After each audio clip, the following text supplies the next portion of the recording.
Very good morning student. आज हम फिर से लेक्चर नंबर 3 देखेंगे, illustration 2, accounting for liquidation of company. तो चलो पहले हम क्वेश्चन समझते हैं। Sunkar limited Surat went to voluntary liquidation 31 March 2020। Balance sheet भी दी है 31 मार्च 2020। ये असेट है। प्रॉफिट एंड लॉस को हमें इस क्वेश्चन में इग्नोर करना है, ठीक है। So just ignore it. Now ये लायबिलिटी है। अब किसे कैसे पे करना है देखते हैं। The liquidator realize the asset as follow. देखो लिक्विडेटर ने सोल्ड किया है following asset plant and machinery 2 lakh. हालांकि उसकी बुक वैल्यू 2 लाख 80 थी, मतलब एस्टिमेटेड वैल्यू 2 लाख 80 थी, लेकिन हमें सिर्फ 2 लाख मिला। स्टॉक की एस्टिमेटेड वैल्यू 1 लाख 30 थी, लेकिन हमें 80,000 मिला। एंड सेम अबाउट डेटर्स, ठीक है। So all asset sold by the liquidators. Next, the expenses of liquidation 3,900. The liquidators remuneration was fixed. इसे स्टार मार्क करो क्योंकि यहाँ पे थोड़ा सा ज्यादा कैलकुलेशन होता है। The liquidators remuneration was fixed at 2% on sale proceed. That means 2% जितना भी उन्होंने असेट सेल किया है उस पे 2%। सेल प्रोसीड मतलब उन्होंने जो सेलिंग में हेल्प की है, प्रोसीड किया है, उस पे 2%। तो देखो उन्होंने 3 असेट सोल्ड किए हैं जिसकी वैल्यू टोटल आ रही है 3,80,000, ठीक है। तो हमें 2% किस पे कैलकुलेट करने, 3,80,000। Apart from that 2% on amount distribute to unsecured creditors, ठीक है। तो देखो यहाँ पे क्रेडिटर्स दिया है। अब अनसिक्योर्ड सिक्योर्ड कुछ दिया नहीं है, तो एज्यूम करो ये अनसिक्योर्ड है। तो 1,05,000 पे हमें क्या करना है, अगेन 2% उन्हें लोन रेम्यूनरेशन देना है, ठीक है। Sundry creditors include preferential creditors 5,000। Okay, अब ये थोड़ा सा ध्यान से सुनो। Sundry creditors include, total sundry creditors कितने हैं, 1,05,000। सो उसमें से 5,000 को पहले प्रेफरेंस देना है, ठीक है, और बचे हुए 1 लाख हमें बाद में पे करने हैं, ठीक है।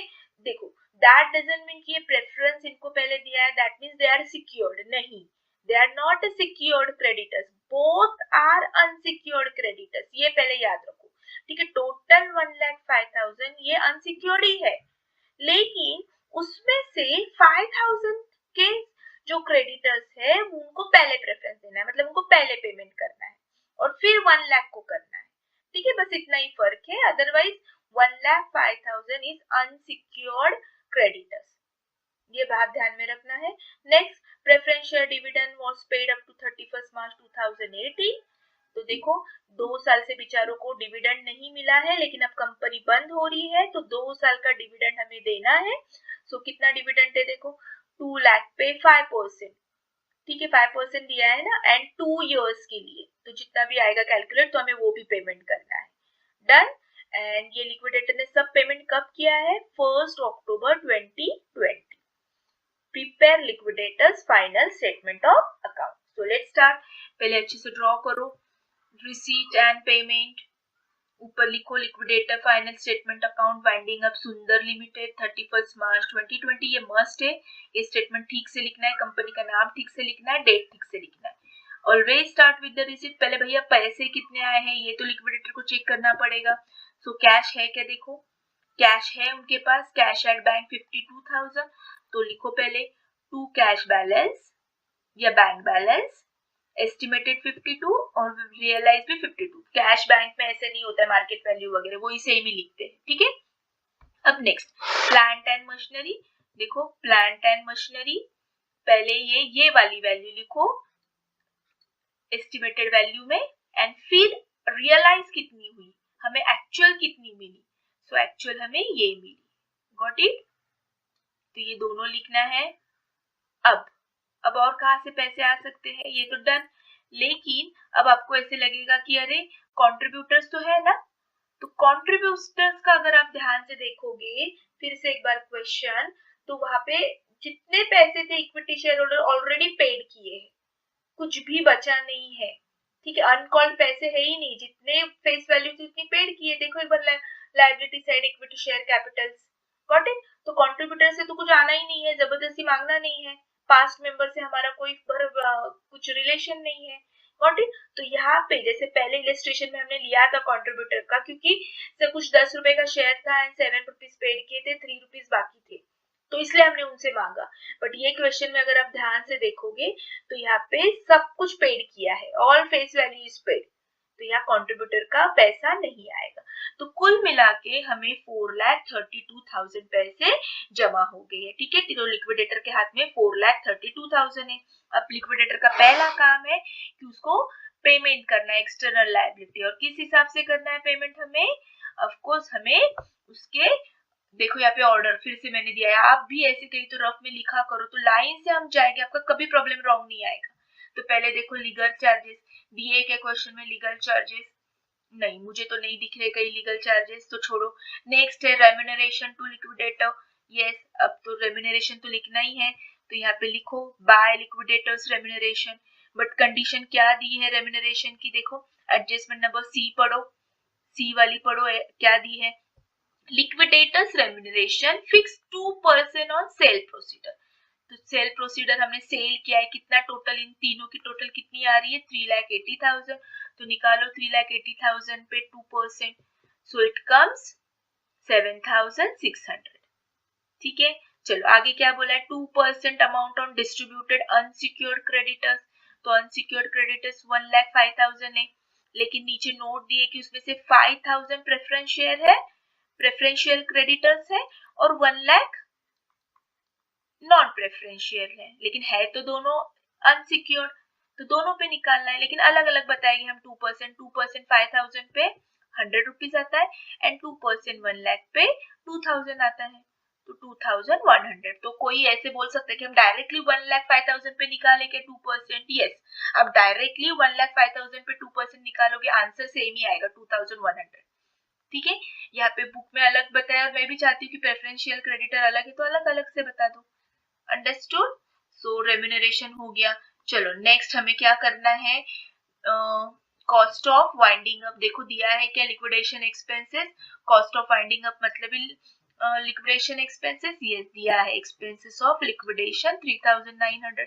तो चलो अब लिक्विडेशन का एक्सपेंसेस का नंबर है, सो ये पेमेंट कर दो, डन। तो देखो हमने लीगल चार्जेस दिया ही नहीं, तो लीगल चार्जेस को इग्नोर करो, remuneration done, cost of finding done. अब प्रेफरेंशियल क्रेडिटर्स, ऑफ कोर्स दिए प्रेफरेंशियल क्रेडिटर्स 5,000, तो पहले ये वाले पे करो। देखो एक बार आपको सीक्वेंस पता हो गई ना तो आपका प्रॉब्लम 100% करेक्ट आएगा, इसलिए ये कहीं तो पेंसिल से लिखो, लर्न करो कि क्या क्या पे करना है। तो प्रेफरेंशियल क्रेडिटर्स पेड किया। नाउ डिबेंचर होल्डर्स, देखो दिया है क्या ये क्वेश्चन में, यस दिया है 6% debenture. Okay, now floating charges on asset मतलब क्या, तो बहुत सिंपल है, दो चार्जेस होते हैं, fixed charges and floating charges. ठीक है, कुछ लोग फ्लोटिंग चार्जेस पे लेते हैं डिबेंचर्स, कुछ लोग फिक्स्ड चार्जेस पे।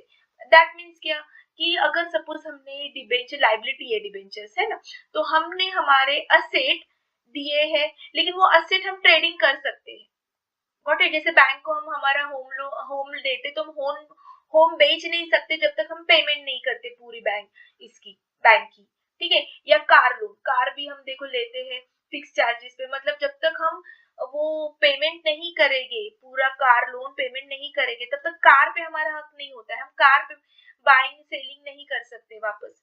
ठीक है, लेकिन फ्लोटिंग चार्जेस ऑपोजिट होता है, भले हमने सिक्योरिटी दी है वो असेट की, लेकिन उस पे हम ट्रेडिंग कर सकते हैं, हम सेल कर सकते हैं। अंडरस्टूड, उसे कहते हैं फ्लोटिंग चार्जेस। लेकिन कैलकुलेशन में आपको कोई फर्क नहीं पड़ेगा, तो समझाए तो ठीक है, नहीं समझाए तो इग्नोर। Got it. तो 6% हमें क्या करना है, डिबेंचर्स पे करना है। तो देखो नाउ विल कंटिन्यू। अब ये पेज छोटा गिर रहा है तो मैं आगे के पेज पे कंटिन्यू कर रही हूँ, आपका अगर लॉन्ग रहेगा तो आप नीचे ही कंटिन्यू करो। सो सी हियर, तो अब नंबर किसका है, 6% डिबेंचर का। तो पहले प्रिंसिपल अमाउंट पे करो 50,000। ठीक है, ये तो पे करना ही है, हमारी लाइबिलिटी है। अलोंग विद दैट हमें 6% क्या करना है, चार्ज, इंटरेस्ट चार्ज करना है। तो 50,000 पे 6% कितना आता है, 3,000। लेकिन आप यहाँ पे एडजस्टमेंट देखो क्या दिया है, 6% liquidators made all payment on 1 अक्टूबर 2020, मतलब अक्टूबर, तो काउंट करो अक्टूबर कितना होता है 31 मार्च 2020 से लेके अक्टूबर 2020 करो, सो अप्रैल मई जून जुलाई अगस्त सितंबर अक्टूबर, तो 6 मंथ्स। तो इसलिए हम लोग 50,000 पे कितना परसेंट निकालेंगे 6%, परसेंट इसलिए 100 इनटू 6 मंथ्स। 6 मंथ्स क्यों, क्योंकि यहाँ पे मेंशन किया है liquidator made all payment on 1 अक्टूबर, तो 6 ही मंथ कैलकुलेट हो रहा है, तो आएगा कितना 1500। तो टोटल हमने डिबेंचर्स होल्डर को 51,500 पेमेंट किया। ये समझा आपको 1500 कैसे आया? ओके, नाउ डन, ये ऑलरेडी पेड कर चुके हैं हम लोग, डिबेंचर भी हो गया। अब अनसिक्योर्ड क्रेडिटर्स बाकी है, तो अनसिक्योर्ड क्रेडिटर 1,05,000, लेकिन उसमें से 5,000 तो हमने प्रेफरेंस क्रेडिटर पेड कर दिया है, तो कितना बचा अनसिक्योर्ड 1 लाख, तो अभी सिर्फ हम 1 लाख पे करेंगे। देखो समझ में आया हमने 1 लाख क्यों किया, क्योंकि 5,000 तो हमने पहले ही पेज पे किया है। देखो आप मेरे साथ लिखो तो आपको समझ में आएगा, ठीक है। चलो अनसिक्योर्ड हो गया। अब प्रेफरेंस शेयर होल्डर है, देखो प्रेफरेंस शेयर होल्डर के बारे में क्या कहा है। Preference share holder last adjustment dividend paid up to only 31 March, तो 19 एंड 20 बाकी है ना 2 साल का, तो हमको प्रेफरेंस शेयर तो पे करना है उनका capital, but along with that हमें डिविडेंड भी पे करना है। तो देखो प्रेफरेंस शेयर लिखो यहाँ पे, प्रेफरेंस शेयर कैपिटल 2 लाख, उस पे का डिविडेंड 5%, वो भी 2 साल के लिए, तो कितना आएगा 1 साल के लिए 10,000, 2 साल के लिए 20,000। ये कैसे आया प्रेफरेंस शेयर, अब ये आप मत पूछो, ये तो आपको आना चाहिए बेसिक, अब ठीक है करके बताती हूँ। 2 लाख है प्रेफरेंस शेयर, तो 2 लाख पे कितना परसेंट 5%, 5/100, तो ये 2 जीरो गए तो आंसर आया 10,000, लेकिन ऐसे 2 साल का बाकी है इसलिए 2, सो 20,000, तो समझा 20,000 कैसे आया। Okay, so this is done, preference share holder भी हमने क्लोज कर दिए। अब फिर भी देखो 4,32,000 जमा हुए थे पैसे रिसीट साइड में, उसमें से हमने इतने लोगों का पेमेंट किया सबका, सो ये सब माइनस करो, पीछे का भी पेज है, ओके, सो सबके टोटल करो, फिर भी हमारा बैलेंस बच रहा है 41,900। तो चलो अब बचा ही कौन है, सबको पेमेंट कर दिया हमने, देखो यहाँ पे। अब अगर पैसे बचते हैं तो as per rule company act अब हमें किसे पे करना है, इक्विटी शेयर होल्डर को, अंडरस्टूड। तो इक्विटी शेयर होल्डर देखो पे करो, लेकिन नंबर ऑफ इक्विटी शेयर कितने दिए हैं 2,500, देखो यहाँ पे नंबर ऑफ शेयर 2,500 देना था 2,50,000, लेकिन इतने तो पैसे है ही नहीं हमारे पास तो सिर्फ 41,900 बचे। तो लिक्विडेटर क्या कहा कि भैया 41,900 बचे ले लो, कितने लोगों को 2,500, तो एक शेयर कितने का रहेगा, सिंपल 41,900 डिवाइडेड बाय 2,500, तो कितना आएगा, तो एक शेयर 16 रुपए, अंडरस्टूड। तो डन, सब कुछ पेमेंट हो गया हमारा। सॉरी देखो एक बार फिर से, 1 सेकंड में एक रफ करती हूँ, डन। तो लिक्विडेटर स्टेटमेंट हो गया। आई होप आपको समझ में आया है। पहला इलस्ट्रेशन करो, ऑटोमेटिकली दूसरा समझ में आएगा, लेकिन ये दो कब समझ में आएगी, जब पहला इंट्रोडक्शन का आप वीडियो देखोगे। तो आई होप आपको समझ में आया। चलो thank you so much, have a nice day, bye bye.